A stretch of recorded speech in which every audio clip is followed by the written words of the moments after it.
Hi everyone, welcome back.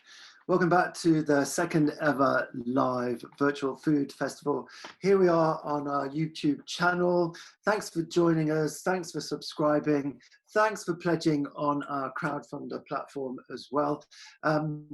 Let me introduce you and get things going to the other co-founder, the brainchild behind this, Ross Geach, all the way from Padstow. Quite often when we go over to Ross, he's outside on what Jack and I have nicknamed his drinking bench. Let's see where he is today on this Slack Sunday. Hi, Steve. Hello, mate. How are you? Yeah, good, thanks. Good. I feel a little bit lost not being out of my farm. I know, but you know, you have to come inside sometimes, don't you? Well, we're going to be crossing over to Johnny Murr, who's live on his boat. So we thought we didn't want too many people on the 3G and 4G because obviously that's where we end up getting the buffering issues. Have you got 3G in Cornwall? Yeah. It rolled in just after electricity. Brilliant. That's good. Ross, just before we get everybody else on board, this is a brilliant idea, and you've done some really amazing things. Everybody must be immensely proud of what we're trying to achieve. What is the most significant thing that you've seen change in just a short time? I'd say the thing that's sticking in my mind the most is, even though we've raised money for charity, which is amazing, the St Enodoc asparagus, when we did the Fringe, and then for them to send me and Jack a message saying you've saved our season, that's massive for me, because I've been in a position before at my farm when we haven't sold things, or we haven't been paid by suppliers, or we've had issues, we've had crop failures, and it's absolutely like heartbreaking when you're growing things and things go wrong. There's so many different things that can go wrong, whether it be weather or problem with the production line, problem with pests, disease, and then when someone helps you, which is the sort of thing that I work really closely with Jack and Rick, and there's been times over the years where I've had a crop that's ready, they maybe haven't had it on their menus. I've been trying to push it forward, but the chefs are so busy, they're packed. And I've ended up sending Rick a text. He could be in Australia, just saying, Rick, I really need your help. I've got half an acre of chard, rainbow chard, that he's going. And he'll just send the chefs a message to say, get Ross's chard on your menu. And it saves my season. It's a really, really good feeling. And so that's the most, that's what makes me feel most proud. And somebody who has also played a significant part in the St Enodoc asparagus story was Mitch Tonks. Yeah. Mitch is such an awesome guy. I was watching Mitch years ago, and I remember the first time I met him, he come to one of our chef meetings when I was head chef at Rick's Nice Cafe, and he's such an inspirational guy, and he's always kind and he's an excited person, isn't he? He just wants to help people. Yeah, he's got a brilliant energy, and should we invite Mitch to join us, and then also if we can also invite skipper Johnny Murr, who's out on his boat. We're going to be sharing the screen. I might just take a back seat because we don't want the screen to be too busy, but ultimately this session is really all about discussing the future of buying fish. Yeah. Hi, Mitch. Hey, morning, guys. How you doing? Yeah, good, thanks, Mitch. Very good. Hello, Mitch. How you doing? Hey, how you doing, Steve? You all right? Yeah, very well. Mitch, I wonder if you can just do something for us. Yeah. Are you able to put your phone on that thing? Right? Is that right? Nice. Yeah, amazing. Good. You're still in lockdown in Brixham then, Mitch? Yeah, we are. And I have to say, I'm quite enjoying the time. And there's lots of, hey, Johnny. Hey, how you doing? All right? Yeah, good, mate. How's it out there?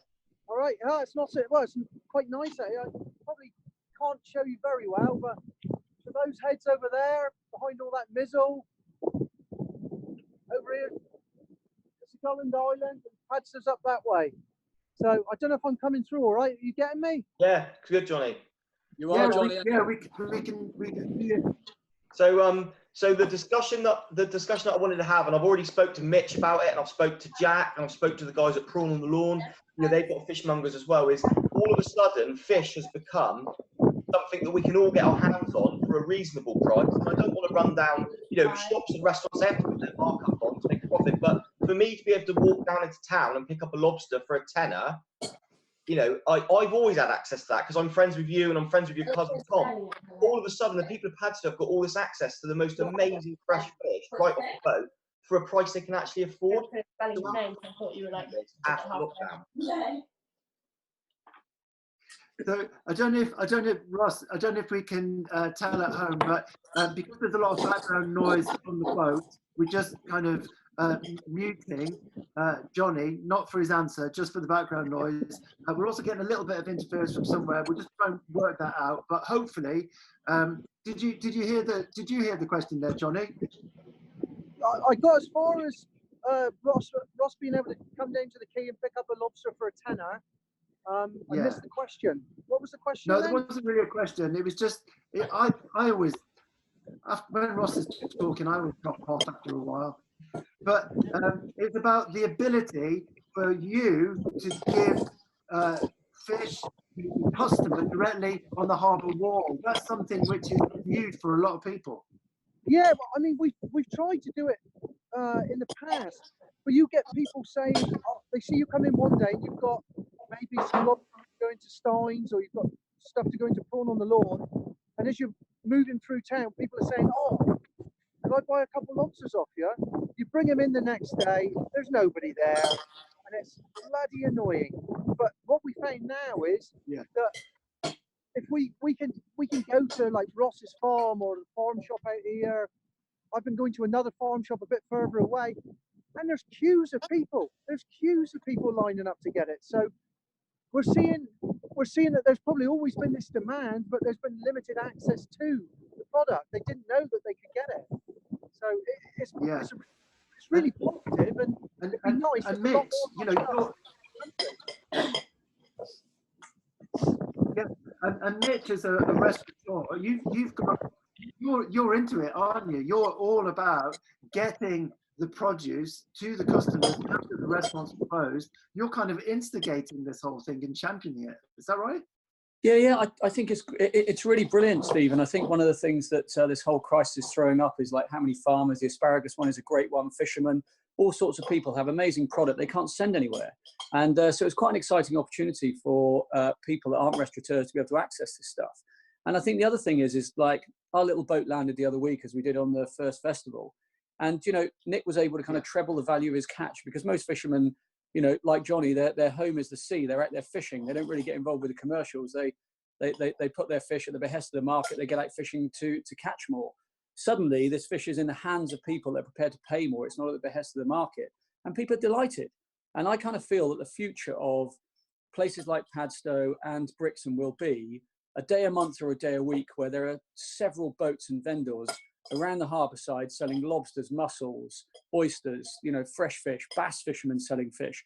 And, you know, nobody expects it to be cheap, but what a wonderful thing to be able to walk around the harbour in Padstow, have a couple of beers on the third Friday of the month and be able to fill your boots with some of the best seafood in the world. And the same in Brixham. I mean, that's what I'm hoping for. And then you really do bring back real markets, you know, producers that are prepared to get up and drive their asparagus somewhere or drive their tomatoes. Maybe I'll even get Ross into a van and drive his product up and sell it on a table around Brixham. He does a lot of Can't get a Cornishman out of Cornwall, that's the trouble.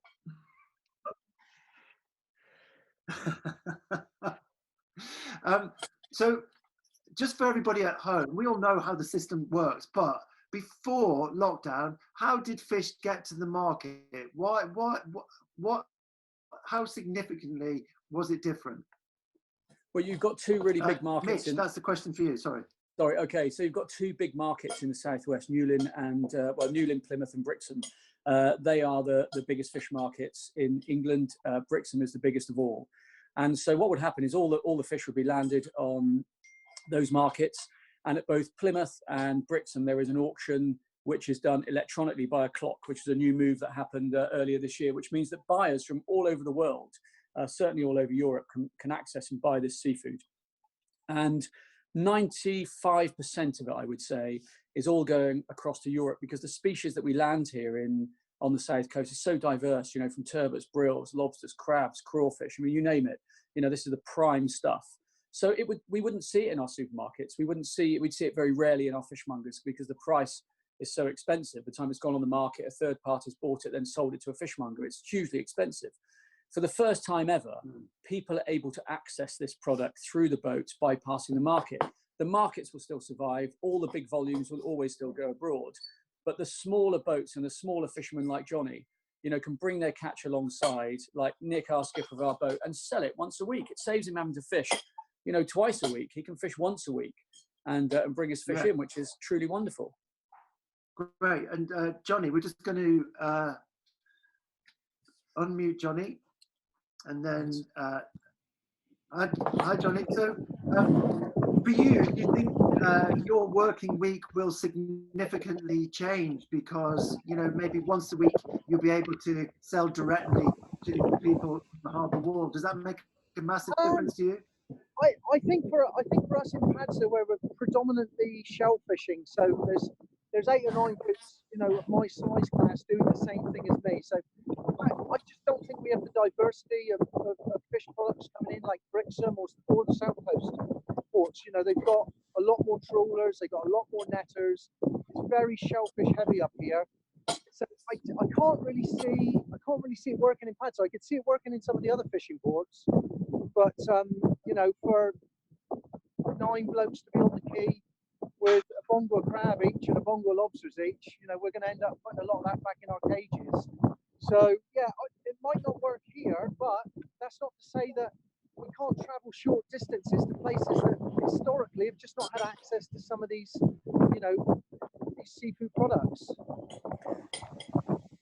Johnny, so could you do a national delivery? Would you get involved in doing a delivery, or do you go straight to the wholesaler? Oh, at the moment, or so before lockdown, or yeah. So prior to lockdown, we're probably luckier than most fishermen around the country in that we've got some very high-end seafood restaurants in the town, certainly in the area. You know, you've got Nathan across the way, you've got Steins, you've got Prawn on the Lawn. So we are very, very lucky that we can get a very good price. But we still end up sending a good proportion of our crab and our spider crab to Spain. It's interesting what Ross said earlier about having half an acre of chard and calling Rick Stein. I wish we had someone we could call up and say, we've got half a ton of spider crab, can you take it? But it just ain't going to happen. It's such a limited market in this country for spider crab. There next to you on the screen. Say again? You'd do that, wouldn't you, Mitch? Mitch would do that for you.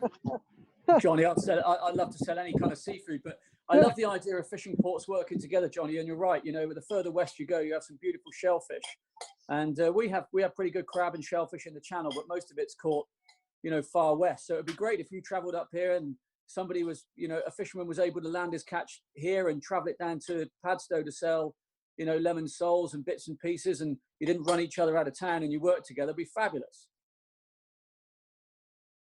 It gets very territorial when you're, you know, pushing into other people's patches. And I always think, you know, there's a limit to where we should be allowed to sell. I was asked to sell at Boscastle Farm Shop. And I thought, it's kind of stepping on some other guys' toes. So it's finding areas away from these fishing towns, I think, is where we're going to see a growth market. But in terms of running stuff up the Brixham, I think if a Brixham guy was bringing shellfish down here, I'd be a bit upset, and I'd expect them to be a bit upset if you were taking Padstow stuff up that way. It just doesn't make sense if it's coming into the port. But I mean, the stuff goes. That's really interesting.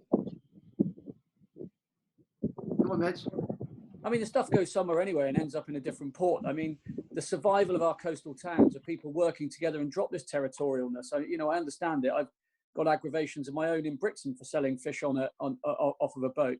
But I kind of feel like in these times, post-COVID, post-Brexit, the kind of unity of people needs to be one of, let's work together. And just imagine fish markets in coastal towns once a month, where people drop their barriers, where you could go and you could drink beer and you can have food and you could pick up fish off British fishermen. It doesn't have to be a pocket of fishermen from there. Of course, you know, around Cornwall, around Cadgwith, when you get those red mullets and those kind of things, and you get, you know, those lovely crawfish that you get west, some of that stuff stays there and it's very local. But I really do feel like this is time the industry bonded, joined hands around the Southwest, where we have the best seafood in the world, absolutely in the world, not just locally.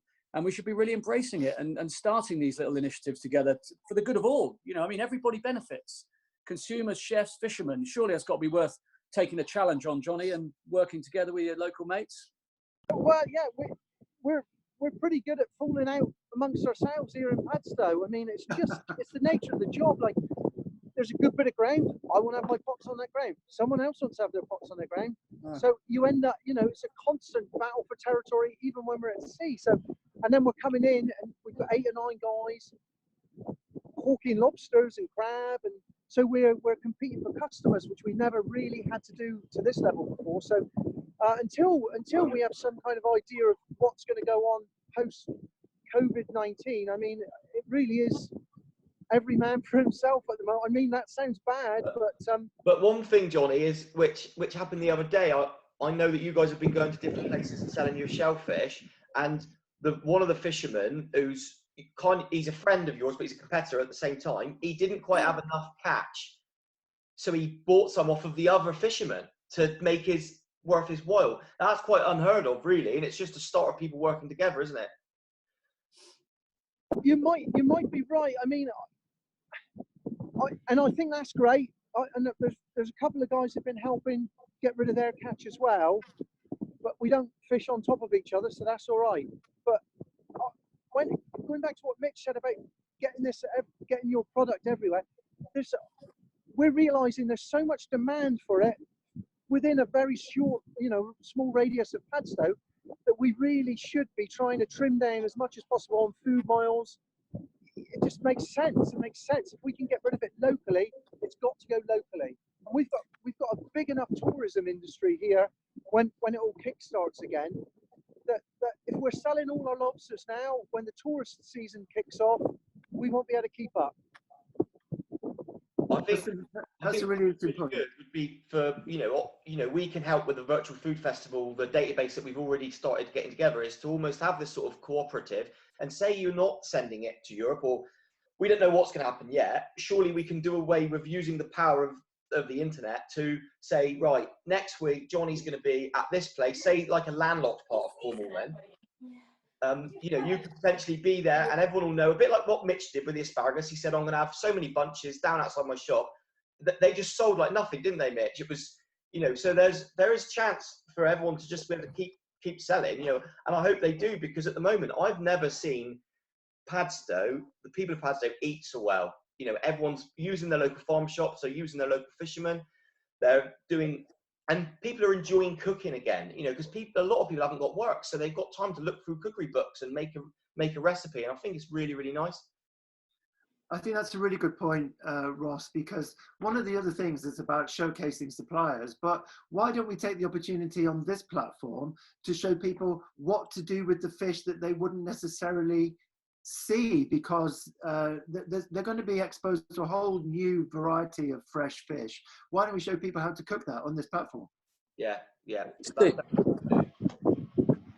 next Johnny, next week I've got smoked haddock coming down from Grimsby. You couldn't get further away from Brixham, but you know, we're not a haddock fishery, and we don't smoke well, and Grimsby is, you know, renowned for that stuff. And I've got one of the smokers up there to portion 400 portions along with the St. Enodoc asparagus next week. I'm pretty sure we're going to sell out. And then the following week, I'm doing clams. You know, one of my clam fishermen that I've worked with for years can't get rid of his clams. And so we're going to do like little nets of clams. I'll do a little Instagram video next Sunday showing people how to cook spaghetti and clams, and people will come and get it. Now, it's a great opportunity to open up people's minds to seafood. You know, thinking about your spider crabs, Johnny. You know, it's so easy to make a spider crab soup, stew, you know, bake them in the oven, all those things that actually, you're right about it staying local, but you've got to spread it a little bit if you can't get rid of the stuff locally. Do you know what I mean? Like that spider crab, and you be better, we be better. Do you know what I mean? Yeah, am I back in? Can you hear me? Yeah. I totally agree. I mean, with our spiders, historically, everything's gone to the continent. So while that's shut down, and we do get a pretty poor price from, you know, what goes to Spain, and some of the spider crab just starting to move now. You know, they're really big cock spiders, and you look at them and you think, you know, that's general public pay £5 for that, and they have been. So we, you know, it is about promoting, but I mean, it's also about going out and catching what people want. Don't try to go out and just fill your boat up with things that really aren't marketable. So, you know, I'll show you what we've got here today. Like, so I've been chucking all my spiders away today because we're not on my spider gear where I'm going to catch the bigger ones. I've probably chucked about 100 little spiders away today.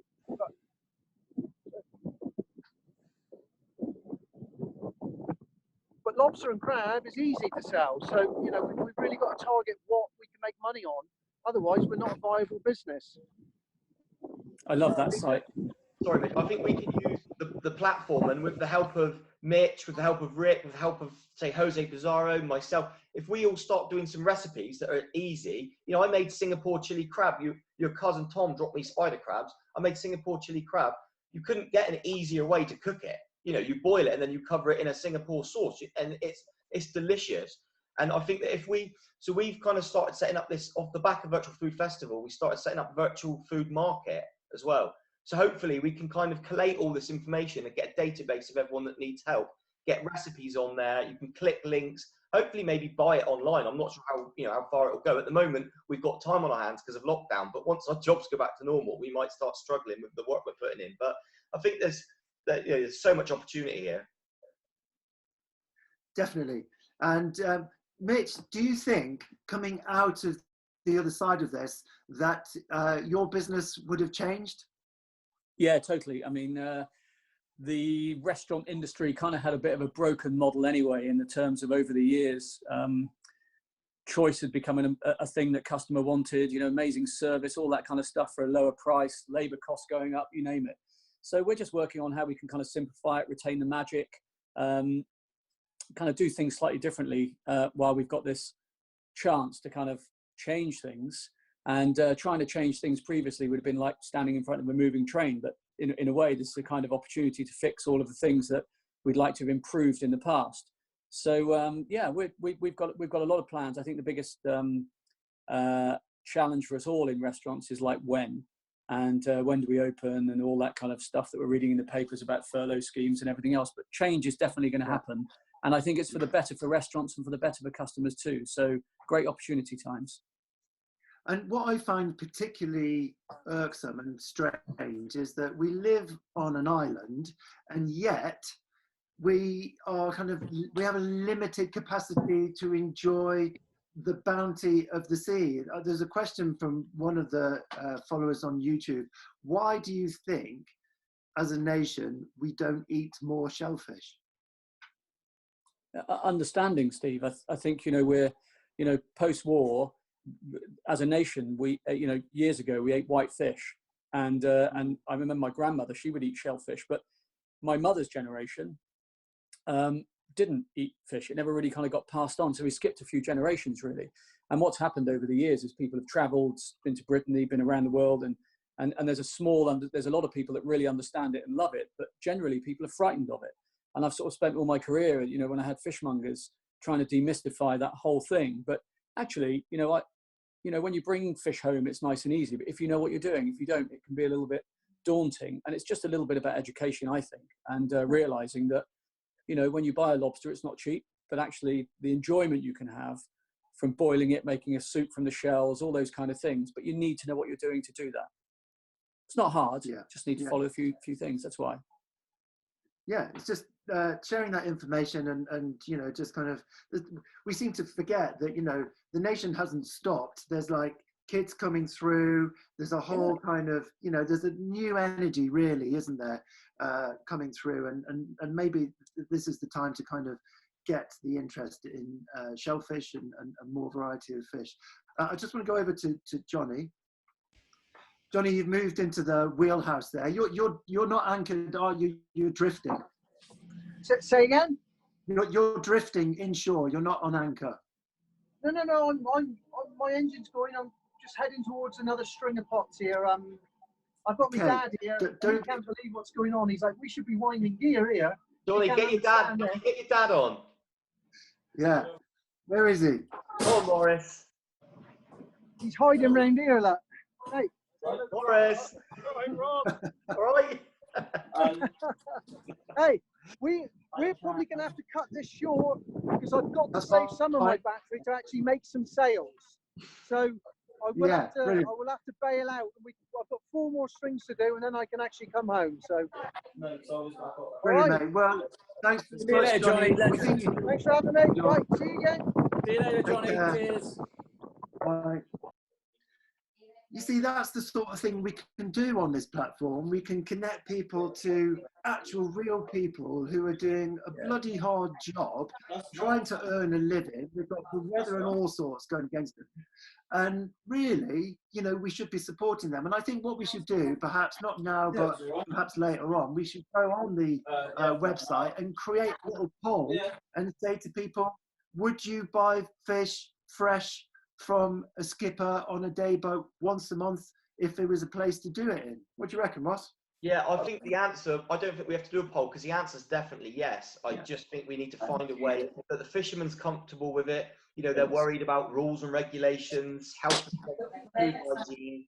Their fishermen are nervous about it because we've been so nailed. But at the end of the day, if fish is coming fresh off of a boat and going into someone's bag, it's just, there's no problem with it. And as far as I'm concerned, I'm not 100% sure, but I've been to a lot of places in Europe, and everywhere I go in Europe, you can just pick fish up for a good, reasonable price, and it's really fresh. And the actual fishermen are selling it.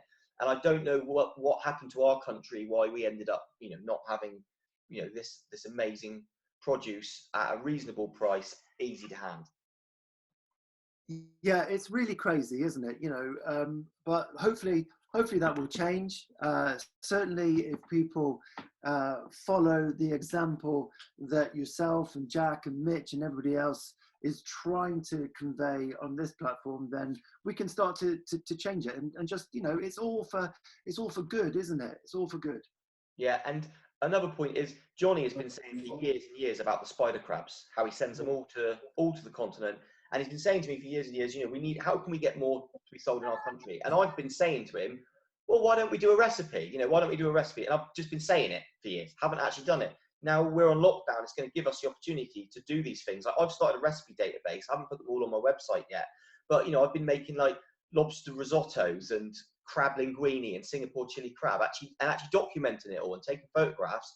And I think this is something, it gives us time to reflect being on lockdown. We've all got a chance to do things we might not have the time to do usually. Yeah. And Mitch, very interesting to hear Johnny talk about this unwritten rule of behavior between the skippers and the boats and patches and all of that. And I respect that in a way, because it's kind of come from a sort of old traditional respect. But I think maybe there ought to be a little bit of softening of that. What do you think? Steve, I'm in hot water in Brixham. You know, there's another skipper landing and selling fish, and, you know, he wants to kill me, and, you know, the whole thing's, you know, madness, if you ask me. I get, if guys are fishing on fishing grounds, then that's the fishing grounds they've worked and they find their own way around it. But I think that if you could look forward and imagine, if I was saying to you, look, there's a little town in Devon or Cornwall that every month there are fish vendors from all over the area selling the best seafood on the planet, and you can come down and buy and enjoy the pubs and the atmosphere, the first thing you'd say is, where is it? Because I want to go. And it's it's like getting towns to work towards that, and getting fishermen to work together for the good of them and for everybody.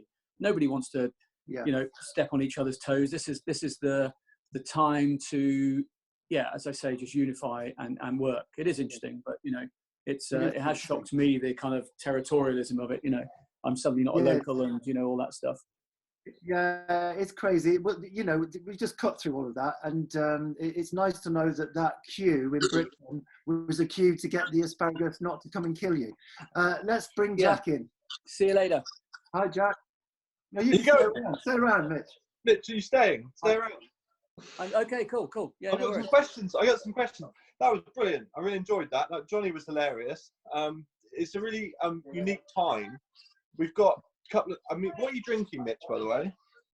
I have a 3-year-old Armagnac, always as a kind of breakfast choice. I've got some of Hayward cider. I thought I'd join you. Yeah, it's not that's my cider. What? The one of the things with you, Mitch, I think is what's so interesting about what you're talking about, what you're trying to do here, is it makes sense, and it's quite easy for me as a restaurateur and you to think about how we might do it. And the thing is, we've got now is the time with post-crisis and post-Brexit, we've got an opportunity to reshape the market, I think. And the question for me to you is, what do you think the government is going to say? Say this lockdown goes on a month more, and there's been this whole period, this really interesting economy, local food going to local people, like this really great kind of like a cash economy almost. Is the government going to go, we need to clamp down on that, because of quota, because of other things that the fishing industry have had to deal with through the EU? Or do you think they're going to say this could be post-Brexit? Now, I'm not saying that Brexit, I'm not talking about Brexit being a pro or negative. I'm just saying we are where we are. Do you think the government might come to us and say, what did you guys do? Because that would be fascinating. If they came and spoke to you, spoke to the fishermen and said, how did you cope during during the break in the markets? Because that's how we want to reshape it post-Brexit, potentially. Jack, I actually think it'll happen naturally because, rather like most business models, they were kind of like slightly broken with the markets and things. You've got one of the big bean trawler owners here, the Greendale fleet, are really properly invested in fleet, really great. They've got an amazing farm shop. They've got fantastic fishmongers. They're selling, fish in the markets. They've been doing it for a long time. And it's just becoming more and more kind of like, I don't know, immediate on the ports. And I think it's here to stay, Jack. I mean, the MMO have written to small fishermen asking them to land fish directly. And they're encouraging them. There are grants available. There was something in the Sunday Times last week about, a cooperative in Plymouth. And these are things that, I don't know everything about or all of the fishing in the Southwest, but we're talking about what we're doing. And while we're talking about it, there are lots of other people also talking about it and actually doing it. So it's happening around us, and it's the future, Jack. And I think the legacy of the virtual food festival, and Steve was talking earlier about like a virtual online food market. I just think it's like, not to go online and buy some fancy mail order stuff, but to go online to be linked up to somebody, to be able to drive somewhere to pick up a few lobsters, to be able to drive somewhere to pick up some stuff. And, like what you guys do at Christmas with the food, with a Christmas festival. Imagine that happening, like, probably not on the same scale, but like once a month selling, produce and seafood straight from farmers, like it is. I love that. Yeah.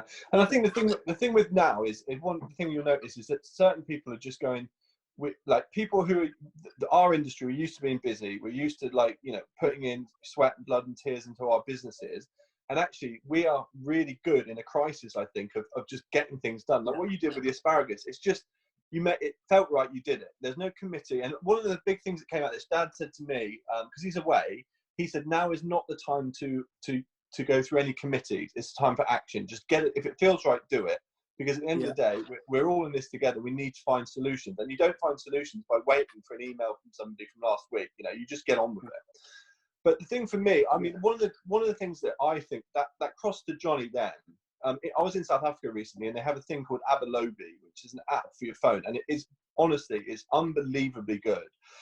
What it is it's a different scenario there. In South Africa, the poor fishing fleets, the predominantly black day boat owners, they don't have access to markets, and they get treated really badly, and their fish prices that they are given are just shocking. And it's a horrible way of kind of abusing the fishing fleets. So this app has come out through this charity, and basically it's amazing, and you should check it out. And we could get something like this going here. You basically you honestly, you go onto the app. If you're a restaurateur, you find a boat that's on its way in. It'll be in a different color. You click on it, and it says what fish it's got. It's all in these. The poly boxes have got trackers on them, so they put the fish. So that basically they've gone down. They said to fishermen, look, you get more price if we put it in these boxes, because they will cool the fish, because they just used to have it on the deck. Then you can log the fish, and people are actually buying. Like I was at this restaurant, and he was buying whatever fish it was, whiting or whatever, and he was buying it off a guy. And then when it comes in, you give him feedback, and you say that was really, really good. And there's a picture, and you put a picture on, and it will have his like family history, a picture of him like with his boat, like, and it really connects you to your fishermen to an amazing level. And what we just did with Johnny there, I can see a time in the future where you'd be able to use a thing like this, like a live thing, and actually go, Johnny could just go live right now. I'm on my way in. This is what I've got. I've got a bongo of crab. I've got a bongo of lobster. I've got half a bongo of spider crab. I'll be at Padstow Harbour in 2 hours. And that's a way of doing it. That would be, and then you're getting the freshest fish right off the boat. Something like that would be amazing in the future. I love that. You know Jack, how as we well. do that? Yeah, we know how we do that. Sorry to interrupt, Mitch. Tell you what we do. We crowdfund that app. So we get that built and funded, and then we can actually connect it and turn that idea into something real. Yeah. I think also, Jack, as well, one of the things like with the asparagus stuff as well, I've sort of questioned myself, you know, or talked to my guys about, like, let's do this post this period. We make our living out of restaurants. We don't make our living out of retailing product. So Yeah. being able to just do something at the same price that the farmer is selling it for, just once a week, of something interesting like the asparagus when it's in season, it's great for the farmer to shift stuff, great for people to be access something at a great price. And every week we're just trying to find something that we can do, and we'll continue to do that. And I think it's like, you know, it doesn't have to be, you don't have to make money out of something. You could just do something because it's a really good thing to do.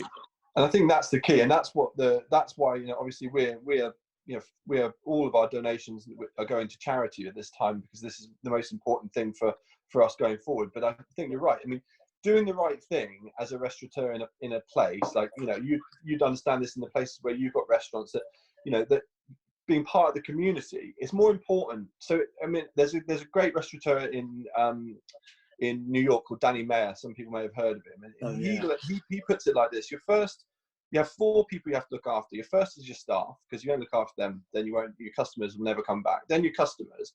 Then you've got 2 others. You've got the community and you've got your investors. And he puts the investors at the end, because he said your community comes before your investors, because your investors won't make any money if people see you. When he opened Union Square Cafe, it was a really downtrodden part of New York at the time, and he invested a lot of money in bringing that area up and making it better for business, because his investors were saying, why are you spending all this money on doing up the square? And he said, because people will, this reflects our business. You know, you getting 10% every year versus 8% because we're doing the right thing, in the short term, in your back pocket might seem like a bad idea, but in the long term, you'll make more money by being good with the community. And I think that's what, coming out of this lockdown, what things you're doing is, you know, people are responding to it because they're listening. And I think that's a fantastic, it'll be a fantastic legacy of lockdown, if you want to call it, if you want to hashtag legacy of lockdown. No, I agree, Jack. And Danny Mayer's a great guy. I mean, I'd love to have breakfast with him. Will, a friend of mine, had breakfast in New York when he was, you know, planning a restaurant there a few years ago, and just said, what a fantastic guy to chat to. And but I think, and I've read that stuff that you quoted, which is great. And I've long had that opinion that, you know, restaurants are more about giving than they are taking. You know, great restaurants are about hospitality, and this has really just extended kind of what we do to another level. And you know, looking at the platform that you know, the group of chefs that you've got together for this weekend, this is people giving up their time. Okay, they've got nothing else to do. It's just fabulous. I mean, like, you couldn't get those kind of people together. And if this could just carry on, it makes great watching, great education, great connections. I mean, it really is a kind of ongoing project. This, I think what you started here is bigger than you imagine. Yeah, thanks, Mitch. Just one last thing. A little personal story. So I went down. So John, I was down at Padstow. I went down to get some lobsters in Padstow. I said to John, I need to get some from it. So this is what I'm talking about. So my next door neighbour's daughter's 18th birthday. They said to me, could you get me some lobsters? I said, yeah, don't worry. I'll get you some lobsters and I'll prep it and I'll do everything for you. And you can just come and I'll drop it, leave it outside your house and you can take it. So she said, brilliant. So I went down there. I said, and Johnny was there with the other fishermen, and he actually come up to me and I said, all right, Johnny, can I get those lobsters? And he said, right, I've actually done quite well today. I don't know if he mentioned this earlier on, but he said, Peter, this other fisherman, he goes, he hasn't sold much. So it's a bit like when you go to somewhere in Asia or like India or somewhere, that they naturally, the human instinct to help each other as suppliers was just there. And Johnny's like, no, don't. Yeah. So I went with Peter down to his boat, and he had a basket full of lobsters underwater, and he pulled them up, and I paid for them, walked off, and it was like a sunny morning, probably 7 o'clock in the morning, and I just thought to myself, this is what people love about Europe, about Italy, about the Mediterranean, about this sort of stuff. And that particular moment, I really connected with my dad to think that he would have been doing that 45 years ago when he first opened the restaurant. And on this beautiful sunny day in Padstow, admittedly it was dead quiet, which was nice, because Padstow never dead quiet, which is good for our restaurants. But I'm just making the point. But I just thought these kind of experiences, if you can give people an experience like that, that's a money cannot buy experience for me. If you like food, like one of my highlights of my life is that, and it's in my own town, in my own fishing village, with people that I know, and it's just, that is for me the best thing that's come out of the lockdown. Obviously, the tragedy of people losing their lives notwithstanding, I'm not just saying that because I'm getting lobsters. It sounds a bit up myself, but just as a foodie, if we can do that for our fishermen going forward, it'd be brilliant. It's great, Jack. I love that story. I love the idea of people experiencing that. I mean, I still go over the fish market twice a week just to keep my hand in. But the trouble is with our fish market, it's behind closed doors. And every time I look at a wonderful little box of fish that, you know, from a little day boat, or a beautiful box of gleaming turbot from a beam trawler, I just think to myself, you know, we have some great fishmongers in Brixham, and they do a fabulous job. But there's something really wonderful about getting up early and going down to a fish market and having a coffee and buying your product like you do, you know, in Spain and Italy. And that's what we need. That's what we want in every, in Padstow and in Brixham and every little town where there are fishermen. That little early morning activity that's just magical. And the thing is as well, like, I know you've touched on this already, but the biggest thing is if we can show people how to cook this stuff, like you said with your, you know, your video on the vongole clam dish and things like that. Give people have got the time to be really confident with shellfish. And you know, I reckon I've taught 10 people how to cook lobster in the last 2 weeks, and all of those 10 people are buying lobsters from Johnny, because they know, and that's what we need to do. So that's for us as chefs. That's our, I think you're right. That's our key. We just go, if we lock down for 2 months, we've got asparagus coming out at the moment. We've got samphire coming out. When's it coming out, Ross, on your farm? The samphire's about that big, so give it about 3 weeks.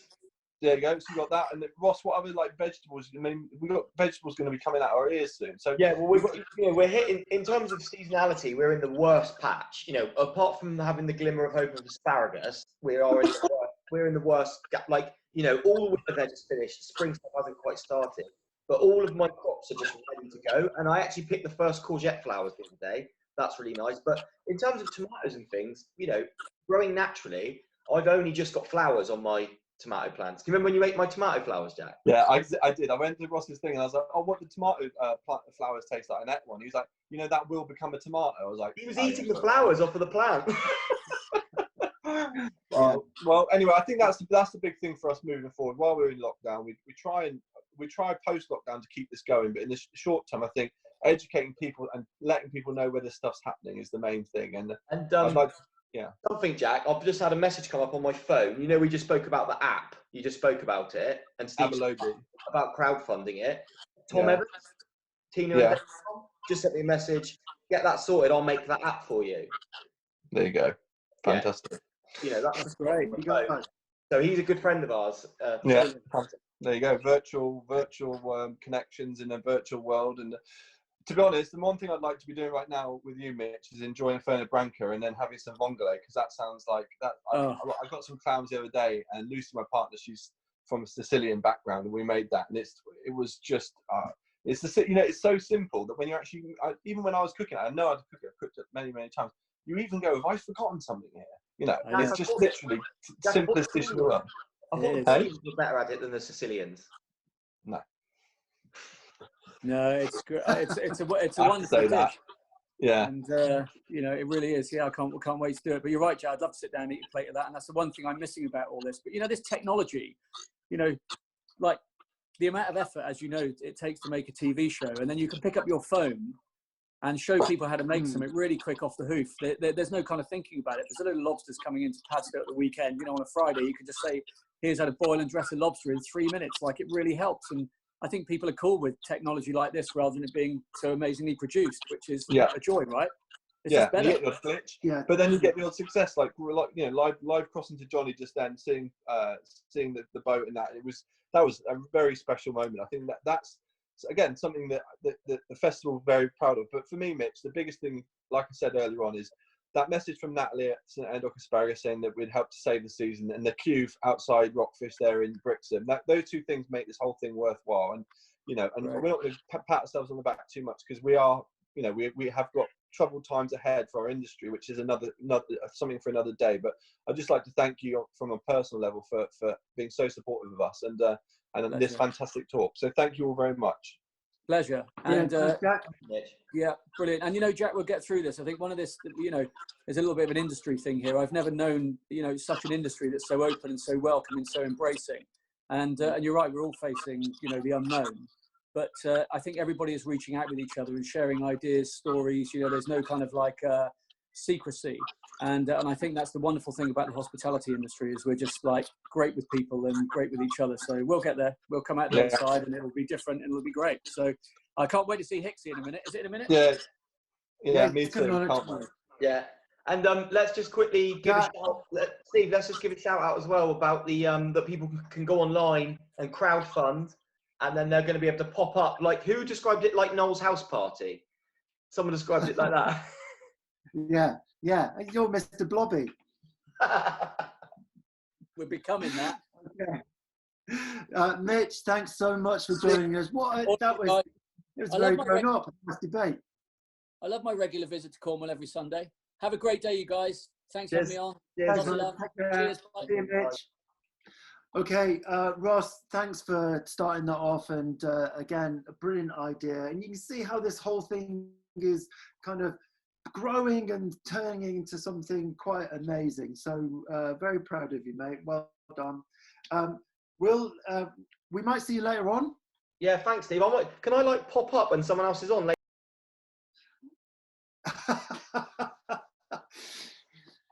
Well, yeah, you can. Yeah, sorry, I think we just kind of lost Ross in mid-flow there.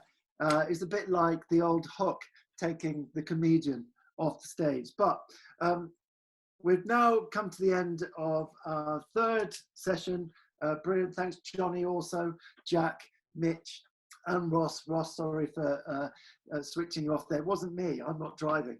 Okay. We're going to come back at 12, and we're going to be joined by one of the best chefs that Britain's seen. Also, a good friend of Mitch. We're going to be joined by Mr. Mark Hicks at 12.